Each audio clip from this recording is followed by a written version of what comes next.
អបអសាទរខេត្តបន្ទាយមានជ័យជាខេត្តទី8ដែលបានបិទបញ្ចប់ការវាស់វែងក្បាលដីចុះបញ្ជីដីធ្លីមានលក្ខណៈជាប្រព័ន្ធពីនេះទៅមុខយើងនឹងធ្វើការគ្រប់គ្រងដីធ្លីយើងប្រកបដោយសុវត្ថិភាពនិងមានគុណតម្លៃសូមបញ្ជាក់ជូនបងប្អូនប្រជាពលរដ្ឋទាំងអស់ថាការប្រកាសបញ្ចប់ការវាស់វែងនេះមិនមែនមានន័យថាក្រសួងបញ្ឈប់ការវាស់វែងនោះទេ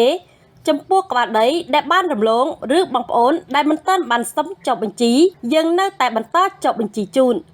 នេះគ្រាន់តែជាការបិទបញ្ចប់យុទ្ធនាការវាស់វែងតែប៉ុណ្ណោះប៉ុន្តែក្រុមការងារប្រចាំថ្ងៃរបស់មន្ទីររៀបចំដែនដីនគររូបនីយកម្មសំណង់និងសូរិយោដី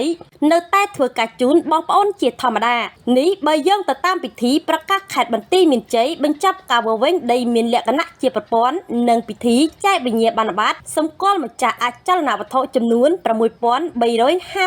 ណ្ណជូនប្រជាពលរដ្ឋស្ថិតនៅក្នុងភូមិសាស្ត្រខេត្តបន្ទាយមានជ័យដោយមានការអញ្ជើញចូលរួមពីអាដាមសាយសំអាលអបនាយករដ្ឋមន្ត្រីក្រសួងរៀបចំដែនដីនគររូបនីយកម្មនិងសំណង់និងអាដាមដិតឌីណារដ្ឋមន្ត្រីក្រសួងកសិកម្មរុក្ខាប្រមាញ់និងនេសាទនិងជាប្រធានក្រុមការងាររាជរដ្ឋាភិបាលចុះមូលដ្ឋានខេត្តបន្ទាយមានជ័យនាថ្ងៃទី30ខែមិថុនាឆ្នាំ2025នេះ